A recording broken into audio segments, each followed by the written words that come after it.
right in back of us, this tower right here. Now we're what, 5 feet away from it? Yes. So that gives you an idea. How high would that bear have reached onto that? If the bear was standing here right now, Yeah. now this is a 2,000-pound bear on average. Okay. Okay. It would not be able to stand up. It would hit its head on the ceiling. So there you go. Yep. 2,000 pounds, African elephant size. Well, actually bigger. Bigger. Well, I mean, elephants are bigger than that, yeah. Heavier. But 2,000 pounds, I mean, you're, the size of a small car. And he wouldn't have been able to stand up.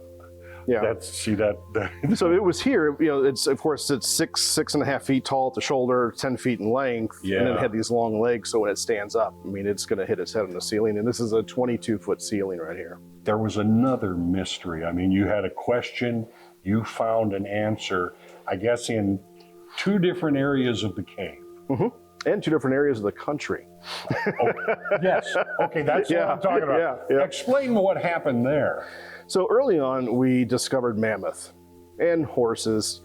These are things you normally don't find in a cave. I mean, you find them in trap caves where they fall into a sinkhole, right, and then filter into the cave. But we didn't have that here. So they kind of walk. They're walking in through the entrances, and they're too big to drag in, and they're too big to kind of wash in as well. So, what mechanism brings in mammoths into a cave, which they don't want to be in anyway? It's not a fun environment for a big animal like that. So we thought about this, and it took about 10 years for us to answer this. And one day we were dating the sediment in the wall, and one of the dates where we find the mammoth bones, and we came at the date of about 640, 650,000 years ago, plus or minus 30, 40,000 years. Yeah.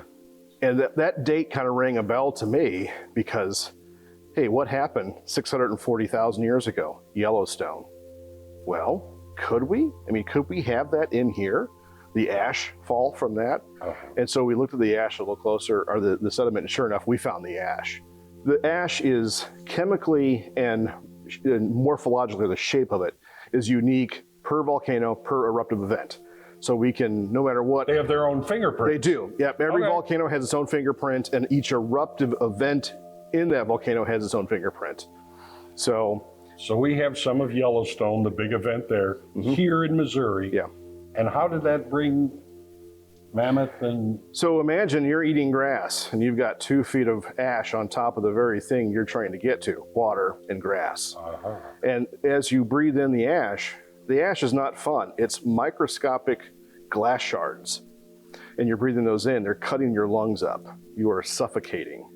With every breath you take, you're ingesting more glass into your lungs.